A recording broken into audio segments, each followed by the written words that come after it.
Eu gostaria de aproveitar a oportunidade, irmãos. A pastora Virgínia tem 2 anos que ela não participa do culto de domingo pela manhã, aqui no templo. Tem 2 anos que ela serve junto ao Ministério Infantil. É uma honra para ela, é uma alegria. Mas nós temos uma questão que é uma carência de pessoas para trabalhar nesse ministério. E eu, aproveitando o ensejo, convidar irmãs e irmãos que têm esse chamado, para que você possa se prontificar à obra do Senhor e nos ajudar no ministério infantil.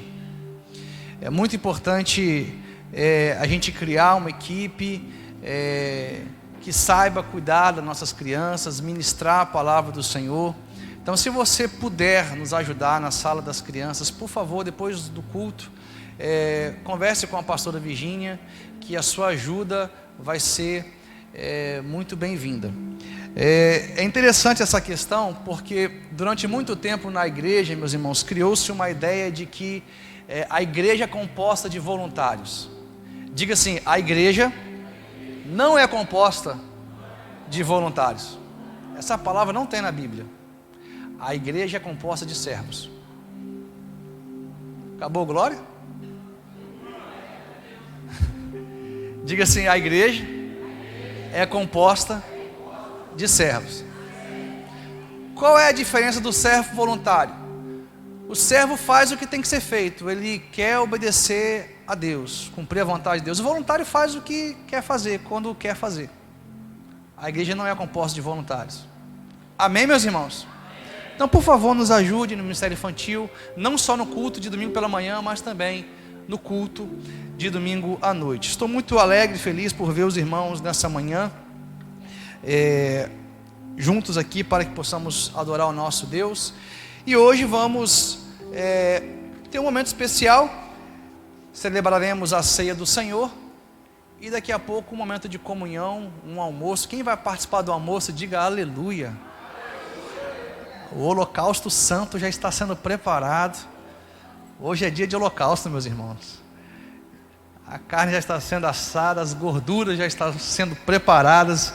E vai ser um tempo tremendo, maravilhoso na presença do Senhor. Mas antes, é importante que a gente se alimente da palavra de Deus, o alimento espiritual.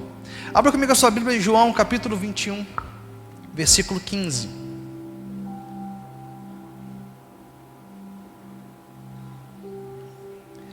Na medida que você for achando, vai dizendo: eu vou para o céu.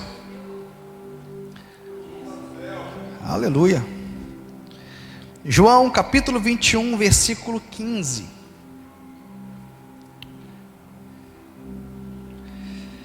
Diz assim a palavra do Senhor: depois de terem comido, Jesus perguntou a Simão Pedro: Simão, filho de João, você me ama mais do que estes outros me amam? Ele respondeu: sim, o Senhor sabe que eu amo. Jesus lhe disse: apacente os meus cordeiros. Jesus perguntou pela segunda vez: Simão, filho de João, você me ama? Ele respondeu: sim, o Senhor sabe que eu amo. Jesus lhe disse: pastorei as minhas ovelhas. Pela terceira vez, Jesus lhe perguntou: Simão, filho de João, você me ama? Pedro ficou triste por Jesus ter perguntado pela terceira vez: você me ama? E respondeu: o Senhor sabe de todas as coisas, sabe que eu o amo. Jesus lhe disse: apacente as minhas ovelhas. Amém, irmãos? Nós estamos ministrando uma série intitulada de As 10 Aparições do Cristo Ressurreto. E na semana passada nós começamos a falar sobre a aparição de Jesus aos discípulos e em especial a Pedro. Foi a primeira parte dessa mensagem. Hoje vamos concluir essa aparição de Jesus aos discípulos e de forma peculiar a Pedro. Foi a terceira aparição do Cristo ressurreto. Depois que Jesus ressuscitou, primeiramente apareceu para Maria Madalena, depois para os discípulos no caminho de Emaús, e aqui ele está aparecendo para os discípulos e para Pedro. Num período de 40 dias, que foi da ressurreição até a ascensão de Jesus ao céu, Jesus apareceu em 10 ocasiões aos discípulos. Me chama a atenção que Jesus só apareceu aos discípulos. Diga assim: Jesus só apareceu aos discípulos. Porque tem coisas, irmãos, que você só vive quando você é discípulo de Jesus. Tem coisas que o seguidor não vive na presença de Deus, não experimenta.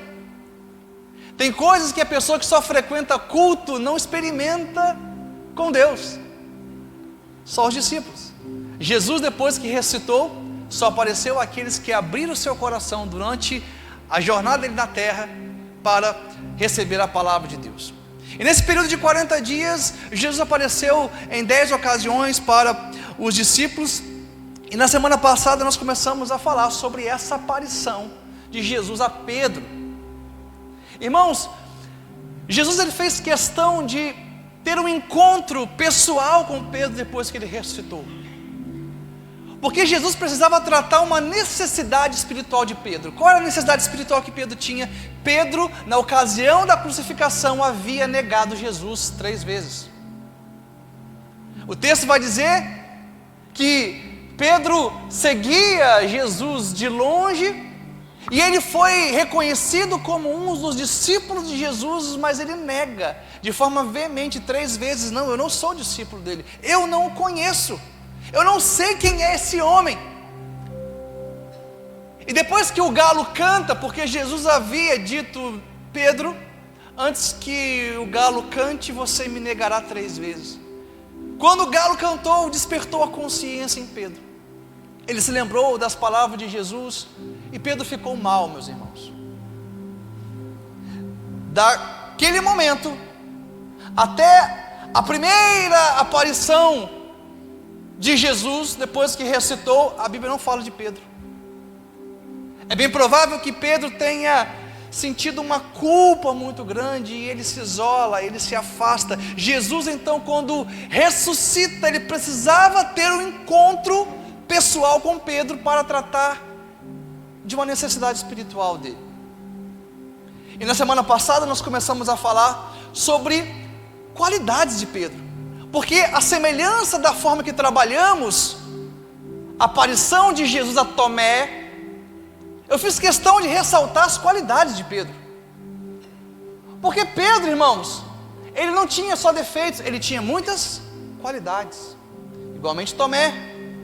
Tomé, por muitos é conhecido como aquele que é incrédulo, o homem incrédulo, que não creu na ressurreição de Jesus. Mas Tomé era um grande homem de Deus. A gente tem mania de definir as pessoas, de rotular as pessoas por momentos isolados na sua vida, sim ou não? Ninguém gosta de ser rotulado, mas nós rotulamos as pessoas pelos seus erros. Deus não nos rotula pelos nossos erros, Ele nos rotula pelo propósito que Ele tem em nossas vidas. Quantos podem dizer amém? Davi adulterou, mas a Bíblia chama Davi de o homem segundo o coração de Deus, porque Deus não rotulou Davi pelos seus erros. Moisés, ele matou um homem egípcio, mas a Bíblia vai dizer que não havia homem mais manso do que Moisés. Olha que loucura! Sabe por quê? Deus não rotulou Moisés pelo seu erro, mas pelo propósito que havia estabelecido para a vida dele. Deus não te rotula pelos seus erros. Quantos podem dizer amém? Deus não nos rotula pelos nossos erros. Deus tem um propósito em nossas vidas, e Ele nos vê pela ótica desse propósito. Por isso eu fiz questão de trabalhar a aparição de Jesus a Tomé, ressaltando as qualidades de Tomé. Igualmente, na semana passada começamos a ressaltar as qualidades de Pedro. O que aconteceu com Pedro depois que ele teve um encontro com Jesus? Aprendemos que quem conduziu Pedro a Jesus foi seu irmão André. Diga, André. André, todas as vezes que ele aparece no Evangelho de João, está conduzindo alguém a Cristo. André, primeiro, aparece na Bíblia conduzindo o seu irmão Pedro a Cristo. Depois, ele aparece conduzindo aquele menino que tinha 5 pães e 2 peixinhos. Ele conduz esse menino a Cristo. Jesus pega esses 2 peixes, 5 pães e faz uma grande multiplicação. Depois André aparece também na Bíblia, nos Evangelhos, conduzindo alguns homens gregos que queriam se encontrar com Jesus. 3 vezes que André aparece no Evangelho de João especificamente, ele está conduzindo alguém a Cristo. Agora o interessante é que não há relato de um sermão que André tenha pregado nos Evangelhos. Sabe por quê, irmãos? André pregava com a sua própria vida. André pregava com as suas ações. André entendeu que mais do que pregar um sermão, ele tinha que ser irmão. Sermão para os que precisam, sermão para os perdidos, sermãos para os necessitados, sermão para aqueles que precisam de uma palavra. André, ele fez de Jesus o seu verbo pessoal. Onde ele ia, ele exalava o bom perfume de Cristo. Não há relato de um sermão sequer no Evangelho que André tenha dado, mas sempre que ele aparece nos Evangelhos, ele está conduzindo alguém a Cristo. Deixa eu dizer algo para você: você não precisa ser um grande pregador para conduzir pessoas a Cristo. Na verdade, você não precisa nem ser um pregador. Você não precisa ser pastor para conduzir alguém a Cristo. Você não precisa conhecer a Bíblia de Gênesis e Apocalipse. Você precisa encarnar o verbo vivo, o verbo de Deus na sua vida. Você precisa encarnar Cristo na sua vida, fazer de Cristo o seu verbo pessoal. E onde quer que você vá, exalar o bom perfume de Cristo, com as suas ações, com as suas atitudes, com o seu testemunho, conduzir pessoas ao Senhor Jesus. Quantos podem dizer amém? E a primeira coisa que Jesus fez quando encontrou com Pedro foi mudar o nome de Pedro. Qual era o nome de Pedro? Nome de registro, digamos assim. Simão, diga Simão. Já pensou? Você se encontra com Jesus, a primeira coisa que ele faz é: eu vou mudar o seu nome. Jesus falou: a partir de hoje você não é mais Simão, você é Pedro. Na verdade, ele fala: você não é Simão, você será Cefas, porque ali era no aramaico. O que significa Simão? Aquele que ouve, diga aquele que ouve. E Cefas significa rocha, diga rocha. Então observe, aquele que ouve teve a sua identidade transformada em rocha. Porque assim, irmãos, quando nós temos a capacidade de ouvir a voz de Deus, a nossa identidade é transformada, a nossa vida é transformada. Se tem algo que nós não podemos perder em nossa história, é a capacidade de ouvir a Deus. Mesmo diante das dificuldades, das tribulações, nós não podemos perder a capacidade de ouvir a voz do Senhor, porque quando nós ouvimos a voz do Senhor, essa voz nos restaura, nos transforma, muda a nossa realidade. Foi isso que aconteceu com Pedro. A reflexão que eu faço dessa mudança da identidade de Pedro, de Simão para rocha, passa por isso. O nome Pedro é Cefas no grego, Cefas é no aramaico, Pedro é no grego. E nós aprendemos que essa transformação da identidade de Pedro, essa transformação que Pedro experimentou, não aconteceu do dia para a noite. Jesus inseriu Pedro em um processo de transformação. Diga assim, processo. Diga assim, a minha transformação não vai acontecer do dia para a noite, é um processo. E um breve resumo que nós trabalhamos, nós vimos Jesus revelando o seu poder a Pedro em Lucas capítulo 5. Em Lucas capítulo 5, Jesus está pregando a palavra de Deus, e Pedro estava lavando as redes junto ao lago de Genezaré. Pedro havia tentado pescar a noite inteira e não tinha pegado um peixe sequer. Quando Jesus ele acaba de pregar o seu sermão, ele fala para Pedro: Pedro, eu acabei de pregar a palavra, mas com você a palavra vai continuar, o sermão vai continuar com você. E Jesus ele entra no barco de Pedro, E ele fala bem assim: Pedro, lança as suas redes em águas mais profundas. Aí Pedro fala algo interessante: mas Jesus, eu pesquei a noite inteira e não peguei nada. É de conhecimento dos pescadores da região que para ter sucesso na pescaria ali no lago de Genezaré, era necessário pescar de noite em águas rasas.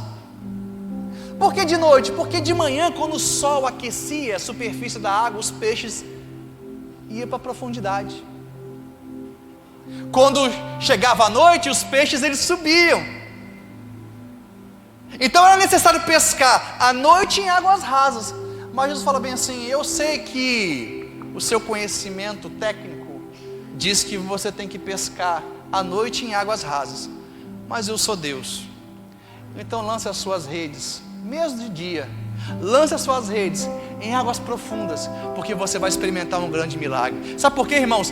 Deus não precisa do nosso conhecimento técnico, das nossas habilidades para fazer um grande milagre em nossas vidas. Ele precisa da nossa fé. Aí Pedro fala bem assim: tá bom, sob a sua palavra lançarei as redes. E Pedro lança as redes, e quando ele lança as redes, meus irmãos, essa foi a primeira pesca maravilhosa. Muitos peixes. O barco de Pedro começa a afundar. Ele precisa compartilhar dos peixes, pedir ajuda aos outros barcos para ajudar a levar os peixes para a praia. Sabe o que me chama a atenção nesse milagre de Jesus? Porque aqui, irmãos, Jesus ele está inserindo Pedro em um processo de transformação da sua vida interior, da sua identidade. O que me chama a atenção aqui nessa história é o seguinte: o mesmo mar que Pedro teve fracasso foi o mar que ele teve vitória. Sabe o que eu aprendo? Você não precisa mudar de ambiente para ser uma pessoa vitoriosa, você precisa de uma palavra. Tá fraco demais isso. Vou repetir: você não precisa mudar de ambiente para ser uma pessoa vitoriosa, você precisa de uma palavra. Aleluia! Qual foi a diferença da primeira pesca fracassada para a segunda pesca maravilhosa?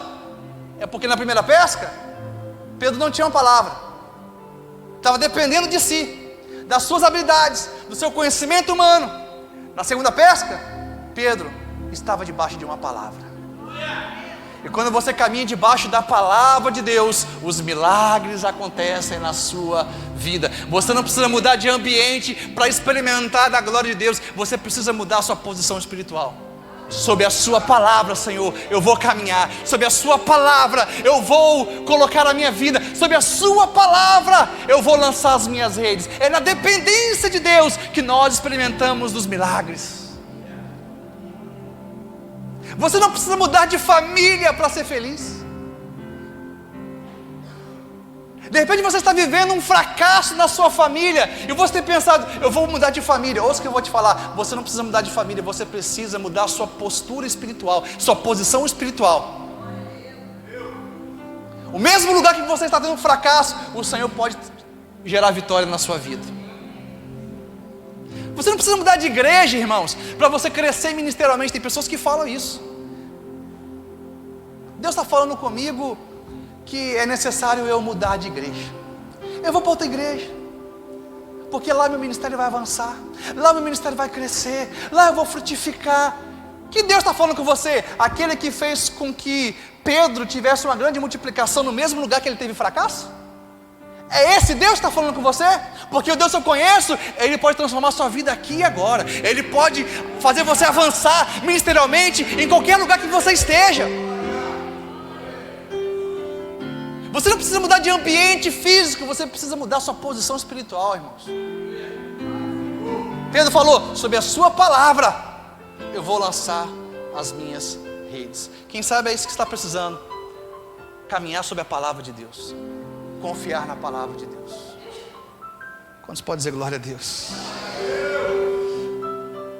E esse processo de transformação na vida de Pedro continua. Jesus, em Mateus capítulo 8, versículo 14, ali está escrito que Pedro convidou Jesus para ir à sua casa. Jesus está indo com Pedro para a casa dele, e quando ele chega lá, a sogra de Pedro estava enferma. Jesus ele cura a sogra de Pedro. Algumas pessoas vão dizer que Pedro negou Jesus porque Jesus curou sua sogra. As más línguas vão dizer isso. A minha sogra é uma benção. Pedro negou Jesus porque ele curou. Não, irmão, não é isso. Jesus cura a sogra de Pedro. E aí quando as pessoas ficaram sabendo que a sogra de Pedro tinha sido curada, uma multidão parou na porta de Pedro, na casa de Pedro. Pedro começou a curar os enfermos, libertar os cativos. A casa de Pedro, irmão, se transformou num ponto de pregação, um lugar de milagre, um lugar da glória de Deus. Sabe o que Jesus estava ensinando para Pedro? Pedro, o evangelho começa em casa. O evangelho não começa na rua, o evangelho não começa no templo, o evangelho não começa no seu trabalho, o evangelho não começa no Instagram, quando você fica postando posts espirituais. O evangelho começa em casa, Pedrão. Você tem que ser um homem de Deus em casa, primeiramente. A sua família precisa olhar para você e te reconhecer como um homem de Deus, como uma mulher de Deus. O evangelho começa em casa, é de casa para fora, não é de fora para casa. Tem pessoas que na igreja é uma bênção, mas em casa só tem espinho e abrolho para entregar para a sua família. O evangelho começa em casa. Quando você pode dizer amém? Nós precisamos viver o milagre de Deus primeiramente dentro da nossa casa. Eu vim hoje aqui nessa manhã para profetizar sobre a sua vida. Tem milagre liberado sobre a sua vida, sobre a sua casa, sobre a sua família. Essa manhã Deus está liberando milagres sobre a sua família em nome de Jesus. Pode aplaudir o Senhor com alegria. Tem milagre para nós. Aleluia. Porque o evangelho, irmãos, começa em casa. Deus quer primeiramente transformar a nossa casa. Depois, Jesus, ele recebe uma notícia de que uma menina de 12 anos, a filha de Jairo, estava enferma. Isso está em Marcos capítulo 5, verso 35. Jairo, um principal da sinagoga, um chefe da sinagoga, ele vai desesperado atrás de Jesus, porque a sua filha estava em casa enferma. E aí quando Jairo, ele está pedindo socorro a Jesus, chega a má notícia.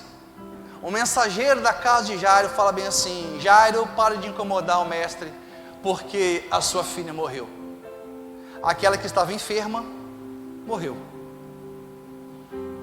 Nesse exato momento Jesus faz duas coisas. Primeiro, ele olha para Jairo e fala: Jairo, creia somente. Jairo, eu sei que a notícia é difícil, eu sei que a notícia é ruim, eu sei que a notícia você não estava esperando ela, mas ouça, Jairo, creia somente. Creia somente. Quando Jesus fala assim, creia somente, ele estava dizendo para Jairo o que pretendia fazer. E aí ele faz uma segunda coisa. Ele vai, olha para os 12 discípulos e fala bem assim: Tiago, Pedro e João, vão comigo para a casa de Jairo. Já pensou se fosse nos dias de hoje? Os outros 9 discípulos que não foram chamados, Jesus está me abandonando, Jesus está me rejeitando, Jesus não me ama, Ele não tem um propósito na minha vida. É igual os crentes mimimi de hoje, que qualquer coisinha eu vou sair da igreja, o pastor não falou comigo, o irmão não me cumprimentou. Um monte de crente mimimi dos dias de hoje. Jesus separa Tiago, João e Pedro. E eu perguntei ao Senhor, por quê? Por que Tiago, João e Pedro, e não os outros 9? E o Espírito Santo falou algo comigo. Quando Moisés chamou os 12 espias e falou bem assim: vão lá espiar a terra de Canaã, a terra que Deus nos prometeu. Os 12 espias foram, viram a terra, Eles voltam.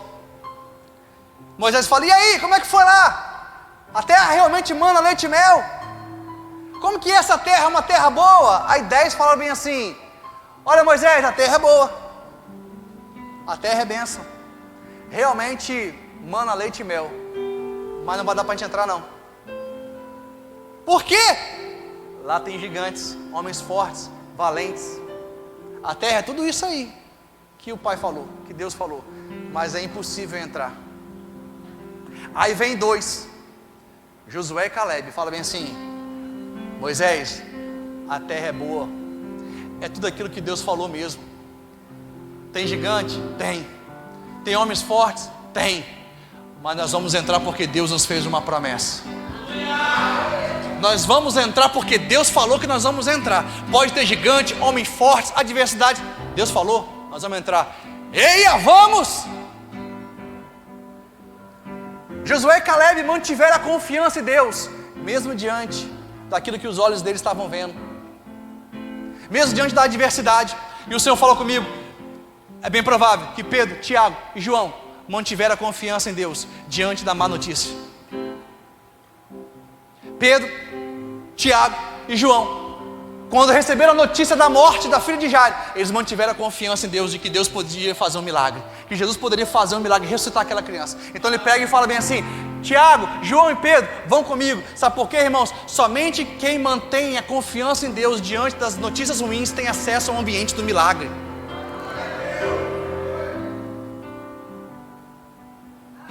Quem está entendendo? Somente quem mantém firme a sua confiança em Deus diante das más notícias, das tribulações, das dificuldades, das lutas, coloca o pé no ambiente do milagre. O ambiente do milagre, irmãos, não é para qualquer um, é para quem mantém a sua confiança em Deus, não importa a circunstância que você esteja vivendo. Quantos podem dizer glória a Deus? É por isso que Jesus levou João, Tiago e Pedro, porque eles mantiveram a confiança que Jesus poderia fazer o impossível. O impossível. E Jesus, continuando esse trabalhar na vida de Pedro, leva mais uma vez João, Tiago e Pedro para o Monte Tabor. Mateus capítulo 17, verso 2. No Monte Tabor, esse foi o Monte da Transfiguração. O que aconteceu na Transfiguração, pastor? Jesus se revelou glorificado aos discípulos. O que aconteceria com ele depois que ele ressuscitasse? Jesus estava revelando para João, Tiago e Pedro, naquele momento, o corpo glorificado. E eu estava pensando sobre isso.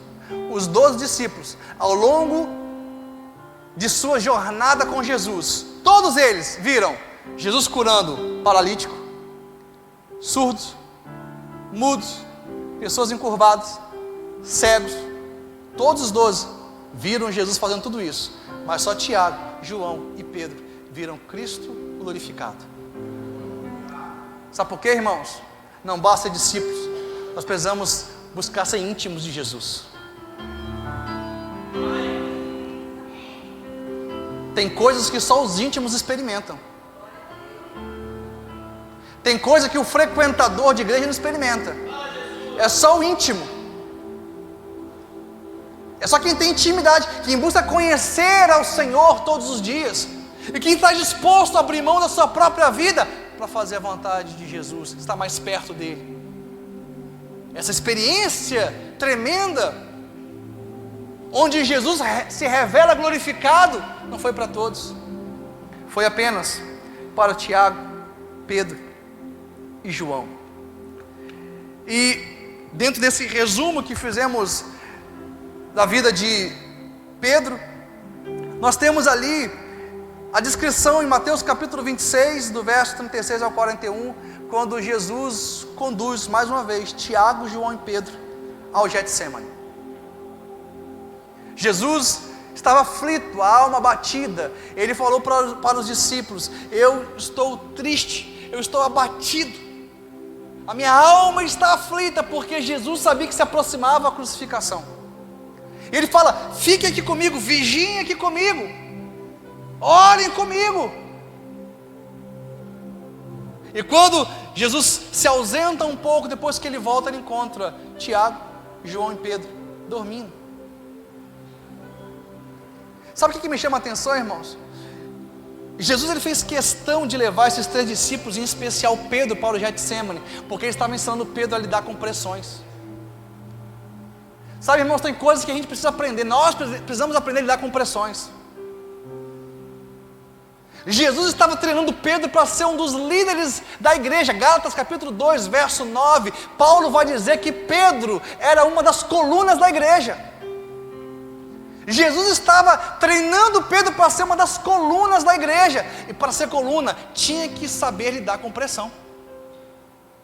Diante das perseguições, diante das tribulações, diante da morte, Pedro, creia que Deus está no controle. Deus está no controle. Jesus estava ensinando Pedro a lidar com as pressões. Irmãos, ouça que eu vou te falar: quem não sabe lidar com pressão não cumpre o propósito de Deus. Eu levei muito tempo para aprender isso e aprendo isso até hoje. Aprender a lidar com pressão. Posso ensinar para vocês? Nunca tome decisões em tempo de crise, porque você pode errar. Em tempo de crise, permaneça firme na vontade de Deus. Permaneça firme no propósito de Deus. Não queira sair desesperado, tomando decisões, atitudes, porque é na hora da crise que você tem mais chance de errar. Calma. O Deus criador dos céus e da terra é o Deus ao qual você serve. Quantos pode dizer glória a Deus? Fique tranquilo diante das pressões, porque Deus está no controle. De repente você está aqui nessa manhã, você está vivendo alguma pressão na sua vida, pressão na família, pressão no seu trabalho. Deixa eu liberar uma palavra sobre a sua vida. Continue firme na presença do Senhor. Continue firme. Calma, calma, Deus está contigo. Calma, em nome de Jesus. Não tome decisões precipitadas. O teu Deus, Ele cuida de você. Quantos podem dizer glória a Deus? Aleluia. Falei tudo isso como uma introdução. Vou começar a pregar agora. Posso começar a pregar? Foi só a introdução. Amém, irmãos? Amém. Lucas capítulo 22. Lucas capítulo 22.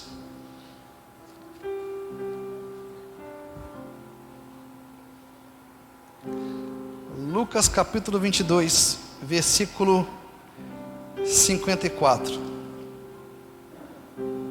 Aqui, irmãos, começa a derrocada de Pedro. Para mim é muito difícil expor algumas falas de Pedro, sabe por quê?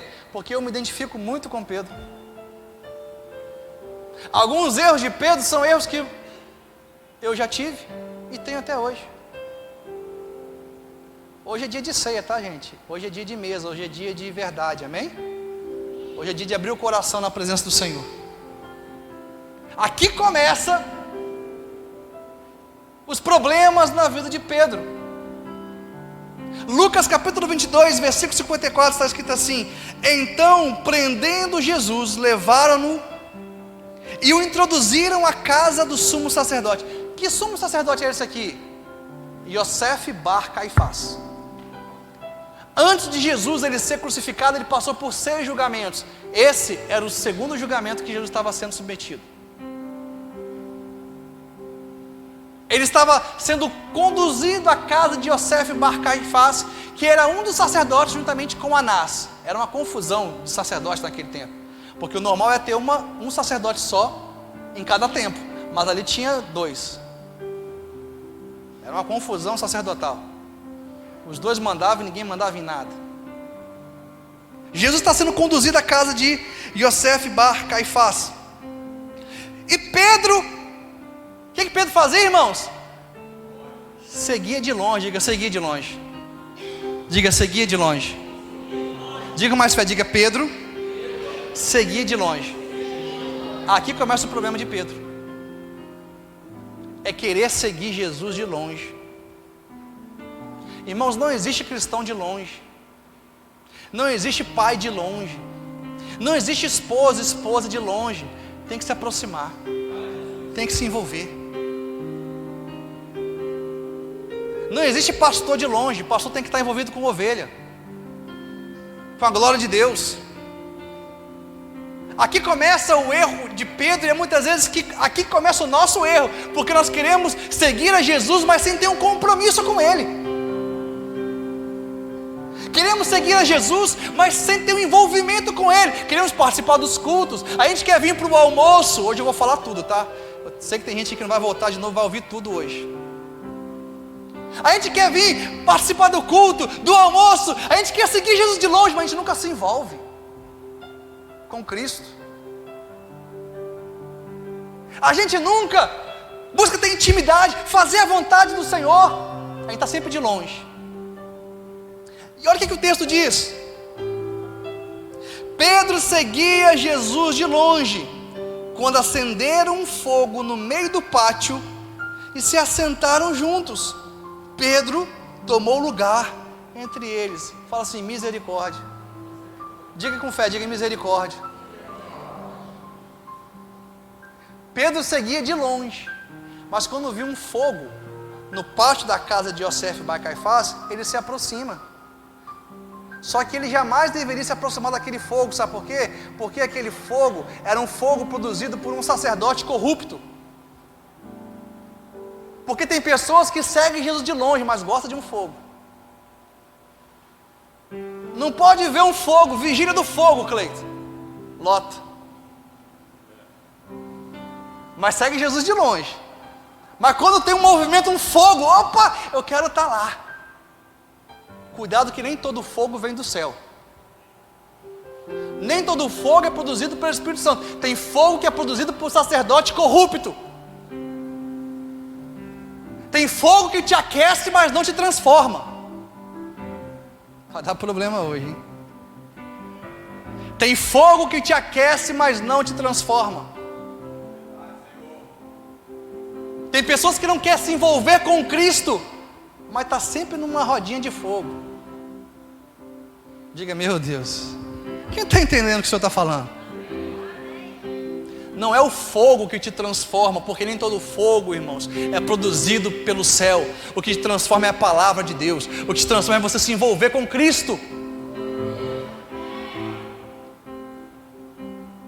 Normalmente é assim: quem segue Jesus de longe está sempre nas reuniões de fogo, porque acha que o fogo vai queimar seus pecados, acha que o fogo vai resolver os seus problemas. Mas o que resolve o seu problema é você se envolver com a glória do Senhor.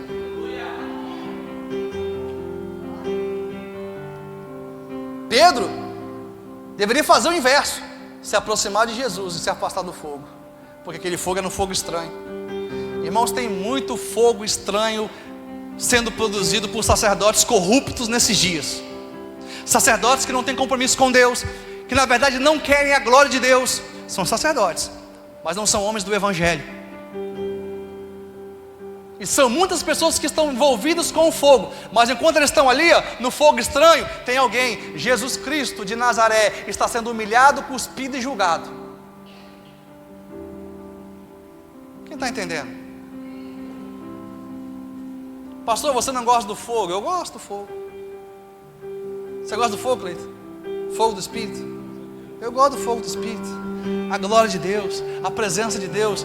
Mas irmãos, eu tenho cuidado, porque nem todo fogo é produzido pelo Espírito Santo. Nosso negócio tem que ser com a palavra de Deus em primeiro lugar. A palavra de Deus, diga a palavra de Deus. O que te transforma não é o fogo, diga, o que me transforma não é o fogo, é a palavra.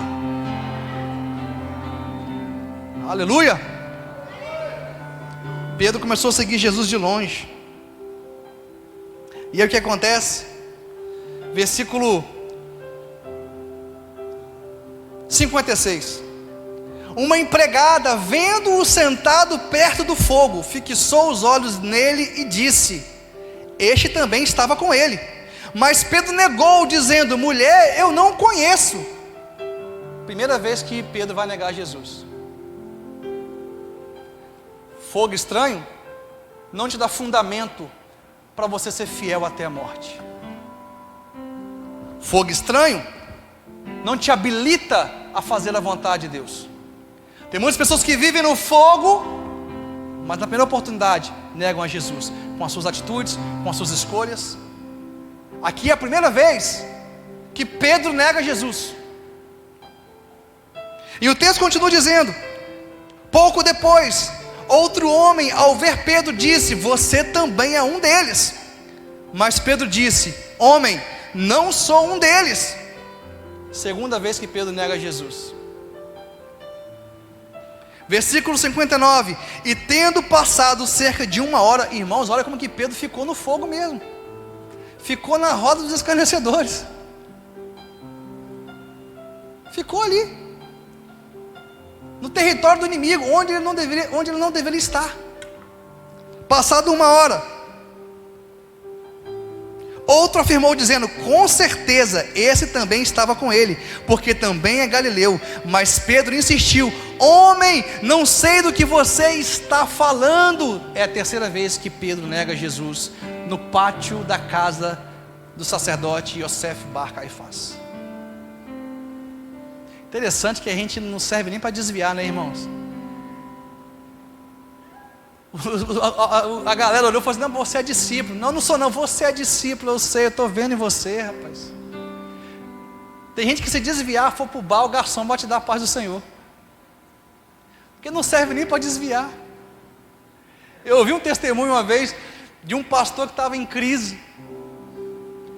Estava em crise, ninguém me ama, ninguém me quer, Deus abandonou, vou para o mundo, pastor. Aí ele vai para a boate. Quando ele chega lá na boate, tinha uma irmãzinha que também estava na mesma crise e estava desviada.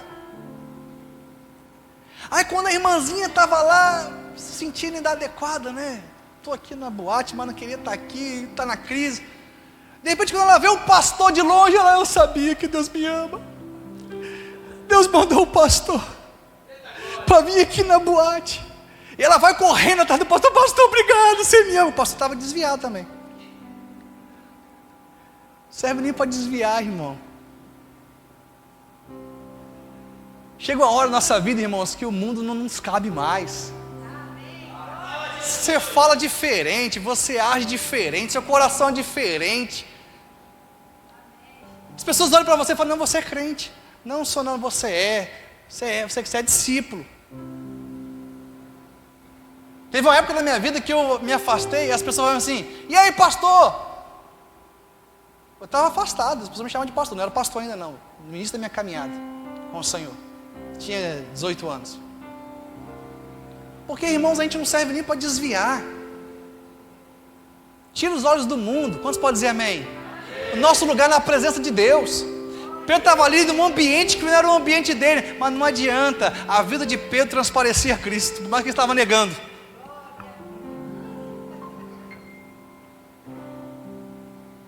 E aí quando Pedro, ele nega Jesus pela terceira vez, versículo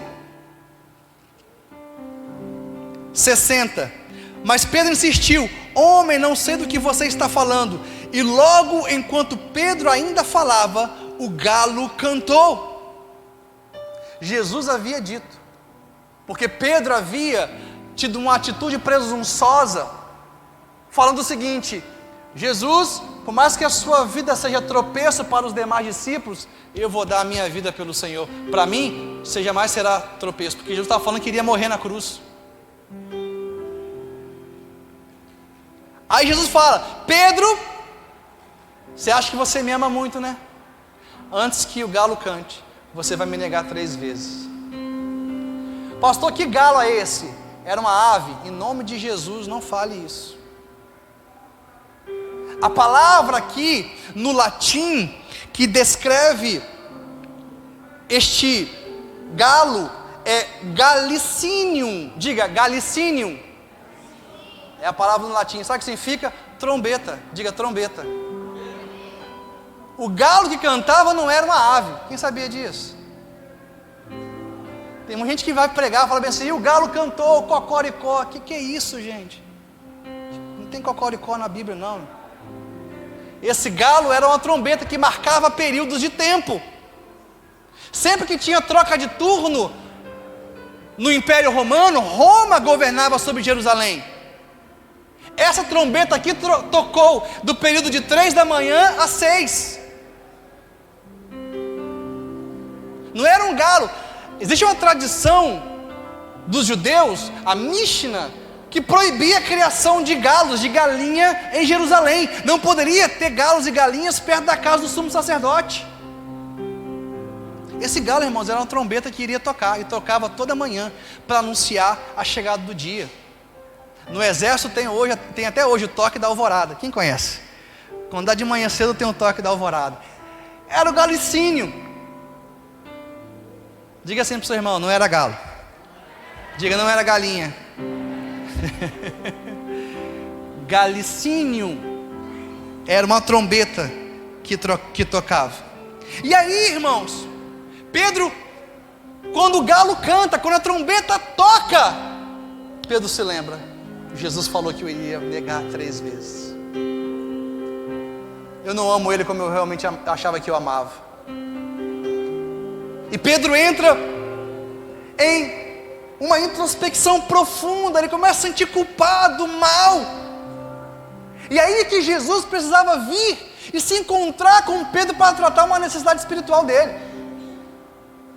E onde aconteceu esse encontro, irmãos? Esse encontro aconteceu no mar de Tiberíades, ou mar da Galileia. Esse era o ponto de encontro de Jesus ressurreto com os discípulos. Jesus falou antes de morrer, eu vou ressuscitar e irei adiante de vós para a Galileia. Vão para lá que vocês vão se encontrar comigo lá. Os discípulos estavam lá. E Pedro estava lá junto. E aí Jesus aparece para tratar com Pedro. E é interessante, irmãos, como que Jesus trata Pedro. Primeiro ele faz algo importante. Pedro falou bem assim, vou pescar. E os discípulos foram com ele. Passou a noite inteira pescando, não pegou nada. Jesus aparece na praia. E ele fala bem assim, lancem a rede do lado direito, porque vocês vão ter uma grande pesca, uma pesca maravilhosa. Pedro fala, lancei a rede a noite inteira, não peguei nada, mas eu vou lançar agora do lado direito. Ele lança a rede do lado direito e tem uma pesca maravilhosa, 153 grandes peixes. João fala, é o Senhor. Pedro mergulha na água, vai até Jesus desesperado. Aí quando os discípulos chegam na praia, Jesus já estava com tudo preparado. Tinha uma fogueira, tinha peixe e tinha pão. Eu fiquei pensando sobre esse ambiente que Jesus montou para restaurar Pedro. Diga assim, tinha fogueira. Onde foi que Pedro negou Jesus? Diga, na fogueira. Olha o ambiente que Jesus remonta para restaurar as emoções de Pedro. Nesse ambiente tinha o quê? Tinha milagre, uma grande pesca. Onde foi que tudo começou na vida de Pedro? No lago de Genezaré, com uma grande pescaria. Jesus está montando esse cenário para restaurar Pedro, lembrando Pedro do início, onde tudo começou. E aí Jesus fala o seguinte, venham e comam. Essa frase, irmãos, é muito importante. Diga assim, venham e comam. Venham é libertação, comam é aprender a viver como alguém liberto. Sabe qual é o problema? Muitas vezes a gente vem para Cristo, somos libertos, mas a gente não come dele todos os dias, e por isso a gente não sabe viver como alguém liberto.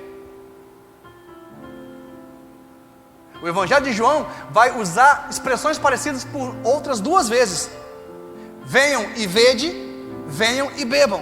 E aqui João, capítulo 21, venham e comam. Porque vir é libertação, comer é aprender a viver como liberto. Sabe por que muitas vezes você cai nos mesmos pecados, vive cometendo os mesmos deslizes? Porque você foi liberto, mas você não come da palavra de Deus todos os dias na sua vida. Por isso você não sabe viver como alguém liberto. Quem está entendendo? E aí Jesus, antes de tratar as necessidades espirituais de Pedro, ele trata primeiro das necessidades naturais. Ele alimenta Pedro. Ele permite com que Pedro se seque. ele tem um momento de comunhão com Pedro, e depois de tudo isso ele chama Pedro à parte, e fala assim: Pedro, agora vamos conversar. E olha que interessante, vamos voltar para João 21 e eu estou terminando.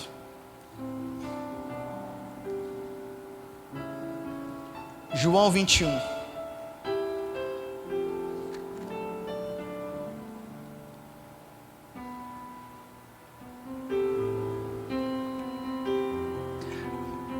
João capítulo 21. Quantos estão entendendo o que o Senhor está falando? Diga amém.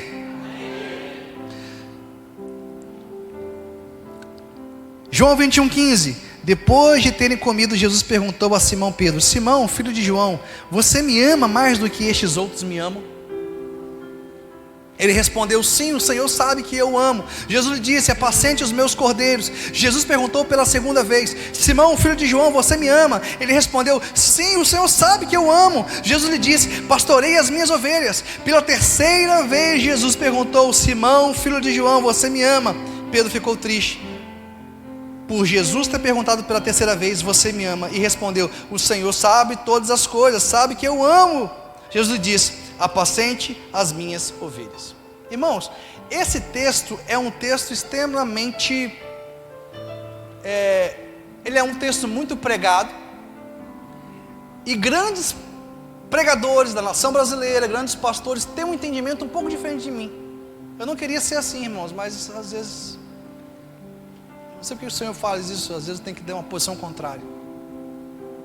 Qual é a posição majoritária em relação à interpretação desse diálogo de Jesus com Pedro? Aqui, a maioria dos comentaristas, dos pregadores vão dizer o seguinte: quando Jesus perguntava: Pedro, tu me amas? Ele usava a palavra ágape no grego, que significa amor sacrificial, amor divino, amor incondicional. E quando Pedro respondia, ele respondia: tu sabes que eu te amo. E Pedro usava filéu, a palavra grega é filéu, que significa amor fraterno, amor de irmão, amor de amigo. Todas as vezes que Jesus pergunta: tu me amas? Ele usa ágape, que é amor sacrificial. Somente na última pergunta que Jesus vai falar: tu me amas? Aí ele usa filéu.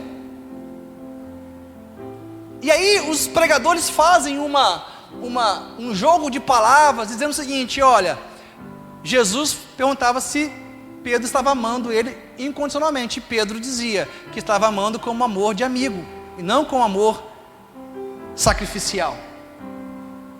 E a maioria das pregações caminham dessa forma, dizendo que o nosso amor por Jesus não pode ser um amor filéu, tem que ser um amor incondicional. Temos que crescer em amor. Mas ouça o que eu vou te falar: João, em todo o seu evangelho, ele usa essas palavras como sinônimo. Primeira coisa, esse diálogo acontece na língua materna de Jesus e Pedro, aramaico, e no aramaico não tem distinção dessas palavras. Agora, alguns textos, vamos lá rapidamente para a gente elucidar isso aqui. Em João capítulo 3, versículo 16, quando fala assim que Deus amou o mundo de tal maneira, esse amor de Deus pelo homem é a palavra ágape. Mas em João 3,35 está escrito que, quando fala do amor de Deus pelos homens, esse amor é filéu. Em João 3,35, o primeiro foi João 16:27. Em João 3,35, o amor do Pai por Jesus, por seu Filho, é ágape, o amor divino, o amor sacrificial. Mas em João 5:20, o amor do Pai pelo Filho é filéu, o amor de amigo, o amor fraternal. Então observe, Deus ele ama com amor incondicional, o amor ágape. João, quando ele escreve, ele usa ágape e filéu como palavras sinônimas. A gente não pode estabelecer uma diferença aqui para interpretar um texto de maneira que no original não é essa a intenção. Pastor, então o que Jesus queria gerar em Pedro? Qual a reflexão que Jesus queria gerar em Pedro ao fazer essa pergunta? Primeira coisa, Jesus pergunta assim: Pedro, tu me amas mais do que esses outros? Aqui não é uma competição entre amores, mas Pedro havia dito lá atrás que o amor dele por Jesus era maior do que o amor que o discípulo sentia por ele. O que Jesus está perguntando é o seguinte: Pedro, será que você me ama como realmente você disse que me ama? E é essa ênfase que a gente tem que dar no texto. Sabe por quê, irmãos? Jesus está ensinando para Pedro o seguinte: Pedro, você só me negou porque você não me amava como você achava que me amava. Irmãos, essa pergunta, tu me amas, é uma pergunta que o Espírito Santo fez ao meu coração nessa semana. Você me ama, Diego? Essa não é só uma pergunta para Pedro, não, essa é uma pergunta para nós também. Nós amamos realmente ao Senhor? Essa pergunta o Espírito Santo está fazendo a você nessa manhã. Você realmente ama o Senhor? Observe, irmãos, que a pergunta de Jesus a Pedro não para sobre as ações de Pedro. Jesus não pergunta: Pedro, você já chorou amargamente pelo seu erro? Pedro, você já orou 10 Pai Nosso, 15 Pai Nosso, 20 Pai Nosso, por você ter errado? Tem algumas pessoas que acham que é assim o arrependimento. Jesus não está se preocupando com as ações de Pedro. Jesus se preocupa com a condição do coração de Pedro. Por isso que ele pergunta: Pedro, tu me amas? Jesus estava ensinando para Pedro o seguinte: Pedro, a sua fé só falhou porque o seu amor falhou. Porque é assim, irmãos, ouça o que eu vou te dizer: quando o amor é pouco, a fé é pouca. Quando o amor é pouco, o arrependimento é pouco. Quando o amor é pouco, a santidade é pouca. Quando o amor é pouco, a probabilidade da gente deslizar na caminhada é grande. Era isso que Jesus estava querendo gerar em Pedro, uma reflexão acerca do amor de Pedro por Cristo. Essa é a pergunta que o Espírito Santo está fazendo para nós nessa manhã.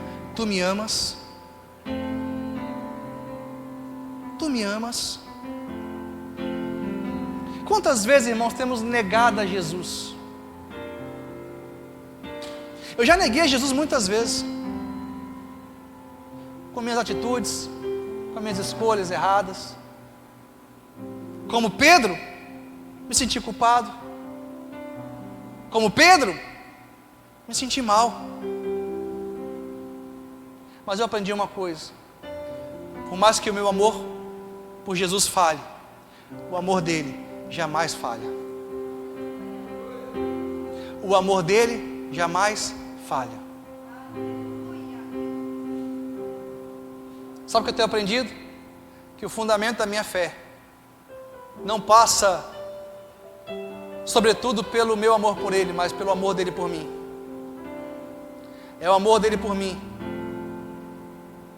que faz com que eu seja restaurado todos os dias, mesmo quando eu erro, mesmo quando eu peco, mesmo quando eu falho. E assim o meu amor por ele vai crescendo dia após dia. Quantos podem dizer amém? Tu me amas, é isso. Tu me amas. Essa reflexão que Jesus propõe a Pedro. O interesse de Jesus é que ele deseja saber de onde nascem as nossas ações. As nossas ações têm que nascer do amor por ele, o amor que temos por ele. Eu quero terminar essa mensagem deixando essa reflexão para os irmãos. Amamos ao Senhor? Amamos ao Senhor? Que nosso amor, irmãos, possa crescer. Que nosso amor por Deus possa crescer dia após dia. Para que mesmo diante das provações, das pressões, a gente possa dizer: eis-me aqui, Senhor. Eis-me aqui, Senhor. Eu vou continuar firme. Eu não vou negar ao Senhor. Ah, mas eu errei, eu falhei. Tem restauração para a sua vida. Tem restauração para o seu coração.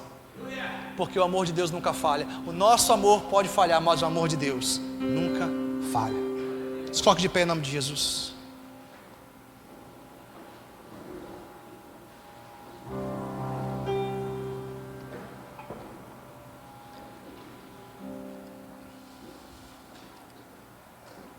Feche seus olhos.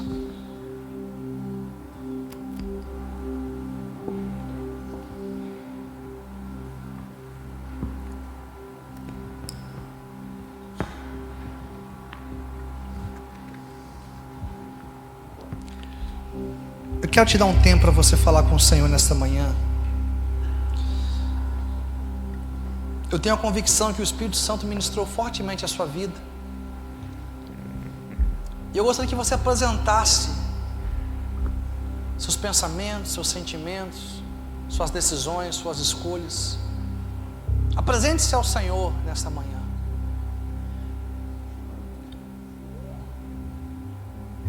Quando Jesus perguntou para Pedro: tu me amas? Essa pergunta era uma pergunta profunda, envolve um mandamento mais importante: amarás ao Senhor teu Deus de todo o teu coração, e amarás ao próximo como a ti mesmo. A pergunta versava sobre o principal mandamento.